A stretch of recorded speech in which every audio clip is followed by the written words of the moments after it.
Anote est une commune française située dans le département des Alpes de Haute-Provence, en région Provence-Alpes-Côte d'Azur. Anote a la particularité dans le département d'avoir une population qui n'a varié que dans une fourchette assez restreinte, ne connaissant pas le fort dépeuplement de ses voisines entre 1851 et 1946. La bourgade d'Anote a une très ancienne fonction administrative, de rayonnement réduit mais stable. L'arrivée du chemin de fer à la fin du XIXe siècle, la présence de petites industries, puis l'attraction touristique de ce bourg rural montagnard, expliquent cette relative stabilité. Anote a reçu le label village et cité de caractère. Les communes limitrophes d'Anote sont Le Fugeret, Brault, Saint-Benoît, Ubrail, Vergon et Allons. Environnement. La commune compte 2712 hectares de bois et forêts, soit la quasi-totalité de son territoire. Géologie, la Chambre du Roi. Le bourg est situé au sein d'une résurgence de grès, au milieu de montagnes calcaires, à 680 mètres d'altitude. Cette résurgence fait jusqu'à 250 mètres d'épaisseur. La barre rocheuse qui domine à l'est le village est formée de grès. Les éboulis qui se sont formés en contrebas, prenant des formes pittoresques au nom évocateur, la dent du diable, la chambre du roi, le défilé des Garambes, le chameau des Lumières, les rochers au sang en marche, sont un site naturel classé depuis 1920. Certaines maisons sont construites directement, contre un rocher tombé de la barre rocheuse, le rocher étant plus gros que la maison. Les sols acides, rive gauche de la Vaïre, permettent aux châtaigniers de pousser. Le centre de la cité, église Saint-Jean-Baptiste, anciennement Saint-Pons, est construit sur un éperon rocheux situé entre les torrents de la Vaïre et de la Béite. Risques naturels et technologiques. Aucune des 198 communes du département n'est en zone de risque sismique nul.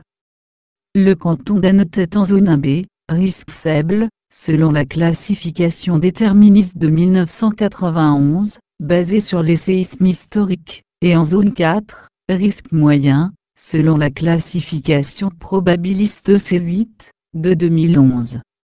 La commune d'Anote est également exposée à 3 autres risques naturels, les feux de forêt, les inondations, dans la vallée de la Vaïre, et les mouvements de terrain. La commune d'Anote est également exposée à un risque d'origine technologique, celui de transport de matières dangereuses par route. La route nationale 202 peut être empruntée par les transports routiers de marchandises dangereuses.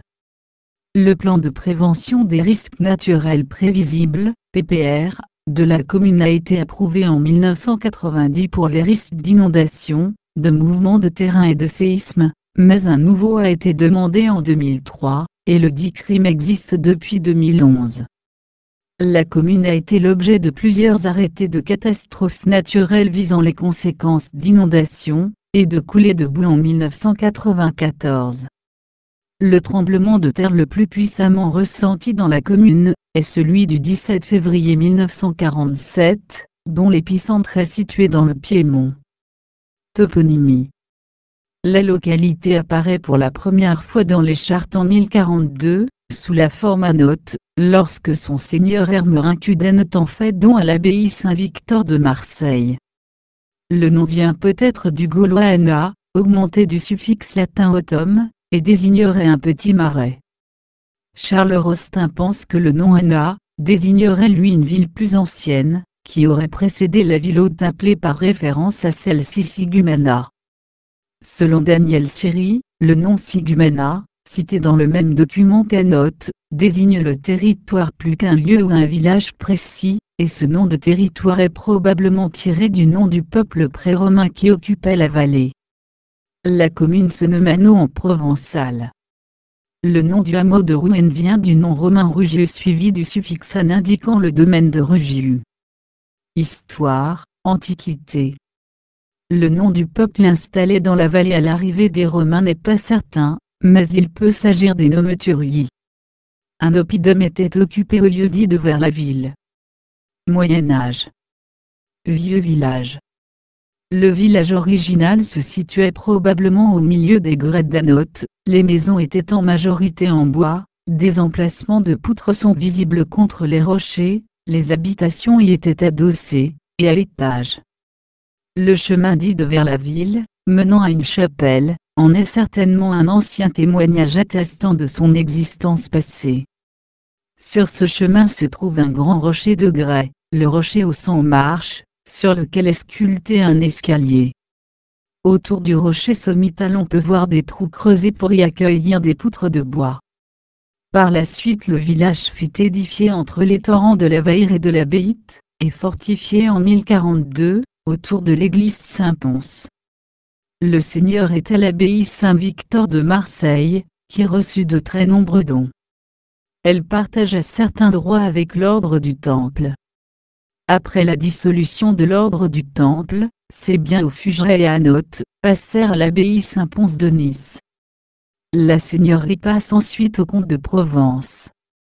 La mort de la reine Jeanne Ier ouvre une crise de succession à la tête du comté de Provence, les villes de l'Union d'Aix, 1382-1387, soutenant Charles de Duras contre Louis Ier d'Anjou. La communauté d'Anote soutient les Duras jusqu'en 1386, puis change de camp pour rejoindre les Angevins grâce aux négociations patientes de Marie de Blois, veuve de Louis Ier et régente de leur fils Louis II. La reddition d'Aix a également pu jouer un rôle dans la volte-face de la communauté. Une foire est établie en 1388 par Marie de Blois, qui se maintient jusqu'à la fin de l'Ancien Régime. Elle autorise également un marché hebdomadaire. Enfin, au XVe et XVIe siècle, c'est la famille Saint-Pons qui est seigneur du lieu. Durant les guerres de religion, la ville est attaquée par les protestants en 1574, commandés par le baron de Lille. Anote est épargnée par les épidémies de peste de 1626 et 1670, qui touchent pourtant Castellane et Entrevaux. En mai 1672, toute la population du village, notaire et apothicaire en tête, repousse le nouveau vicaire, imposé par l'évêché et qui n'est pas du pays. À la fin du XVIIe siècle, le village sort peu à peu de son isolement, l'évêque d'Entrevaux-Étier instaure un service postal bimensuel entre Entrevaux et Aix, par Mullet, qui dessert également Anote et Guillaume. La culture du droit romain, qui impose le recours fréquent aux notaires, est très vivace, ainsi, 4 notaires étaient établis à Anote en 1680. Au XVIIIe siècle, une viguerie est installée à Anote, les communautés de Braud, La Colle, Fugeret, Méhaille, Argenton, Peresque et Saint-Benoît en dépendaient. En juin 1704, dans le cadre de la guerre de succession d'Espagne, une milice commune est levée à Ubrail et à Note. Elle est repoussée par les Savoyards au vallon de Marguerie, et de nombreux habitants des deux communautés sont faits prisonniers. La rançon pour libérer ceux d'Anote s'élève à 1200 livres. Révolution française. La communauté est pleinement dans le mouvement de la Révolution française. Après avoir envoyé ses doléances en 1789, elle plante un arbre de la liberté place Revelli. La Société patriotique de la commune est créée pendant l'été 1792, elle a pour nom le Club des Amis de la Révolution. 19e et 20e siècle. Au 19e siècle, la commune connaît un certain essor industriel grâce à la filature et au tissage de la laine, sur le modèle de la manufacture Honorat à Saint-André de Méhouilles. La fabrique Moulard ouvre au début des années 1830, la fabrique Roux en 1836, mais celle-ci disparaît avant 1843. En 1856, 2 fabriques emploient 40 ouvriers. La Révolution et l'Empire apportent nombre d'améliorations, dont une imposition foncière égale pour tous, et proportionnelle à la valeur des biens de chacun. Afin de la mettre en place sur des bases précises, la levée d'un cadastre est décidée. La loi de finances du 15 septembre 1807 précise ses modalités, mais sa réalisation est longue à mettre en œuvre, les fonctionnaires du cadastre traitant les communes par groupes géographiques successifs. Ce n'est qu'en 1830 que le cadastre dit napoléonien d'Anotte est achevé. Comme de nombreuses communes du département, Anotte se dote d'écoles bien avant les lois Jules Ferry. En 1863, elle compte déjà 2 écoles dispensant une instruction primaire aux garçons, au village chef-lieu et à Rouen. La loi Fallou, 1851, impose l'ouverture d'une école de filles aux communes de plus de 800 habitants, obligation qui est suivie par la commune. Anotte utilise les subventions de la deuxième loi du Rhuys, 1877, pour construire une école neuve au village. Le chemin de fer arrive à Anotte en 1908, avec l'ouverture de l'avant-dernier tronçon de la ligne de Nice à Digne. Le tunnel de la Colle est achevé en 1903, et la totalité de la ligne entre Digne et Nice est inaugurée du 5 au 7 août 1911 en présence de Victor Augagneur, ministre des Travaux publics. Durant la Grande Guerre des soldats, était affecté à Anotte pour la défense des voies ferrées des chemins de fer de Provence. Le médecin d'Anotte appartenait à la milice. Son père est fusillé le 6 août 1944, par les francs-tireurs et partisans de la 11e compagnie. Jusqu'au milieu du XXe siècle, un vignoble existait à Anotte, dont la production était consommée sur place et s'exportait. Il n'en reste plus rien aujourd'hui. Intercommunalité. Anotte fait partie, de 2004 à 2016, de la communauté de communes Terre de Lumière, dont elle est le siège, à partir du 1er janvier 2017, de la communauté de communales Provence-Verdon. Urbanisme. La communauté de communales Provence-Verdon, source de lumière, créée le 24 novembre 2016, avec effet le 1er janvier 2017, regroupe désormais 41 communes. Cet établissement public de coopération intercommunale s'est engagé dans une démarche d'élaboration d'un plan local d'urbanisme intercommunal. Lieux et monuments remarquables. Site. Outre les grès d'Anotte, plusieurs lieux de la commune sont des sites inscrits et protégés depuis 1946, pour une superficie de 137 hectares au total, pour l'ensemble architectural pittoresque et ancien, la partie sommitale de la vieille ville, le pont sur l'abbaye et ses abords, les maisons à arcades de la rue Notre-Dame. Un portail fortifié de la vieille ville. La place des Platanes en bordure de Vayres et le vieux pont. La chapelle de Vérimande. Architecture militaire. Les remparts médiévaux sont toujours en partie visibles, des portes sont conservées et donnent accès au vieux village. Les hautes maisons ceinturant la cité, formaient l'enceinte et marquent le tracé de la cité médiévale. À Vérimande se trouve également une chapelle templière, ainsi que la maison dite des Templiers, une grande bâtisse avec une tour pigeonnier. Architecture civile. Au hameau de Rouen se trouve un relais de poste, encore utilisé par un hôtel-restaurant. Le pont sur la Vayre fait 34 mètres de long, et 3,5 mètres de large. Il succède à un pont emporté en 1676. La communauté d'Anotte ne fait d'abord construire que des piles de pierre par les maîtres maçons François Richard, Louis Borrely et Louis Fabre. Ces piles sont protégées par de puissants avant- et arrière-becs, des refuges sont aménagés au sommet des becs. Sur ces piles, un tablier de bois est construit, ce qui permet une rapide mise en service, en 1682. Le tablier de bois est remplacé par un tablier de pierre au début du XVIIIe siècle. Il fait l'objet de travaux de réparation en 1777. À la fin du XIXe siècle, la place du village est élargie, et les 2 premières arches sont bouchées. Vieux bourg et ruelle médiévale, un linteau porte la date de 1377, apocryphe selon Raymond Collier, contrairement à d'autres datées de 1455 et 1533. La route nationale 202, franchit les gorges de la Galange au pont vertigineux de Saint-Joseph, 753 mètres d'altitude. Défilé des Garambes. Fontaine, avec l'inscription RF 1894. Hôtel-Dieu du XVIIe siècle.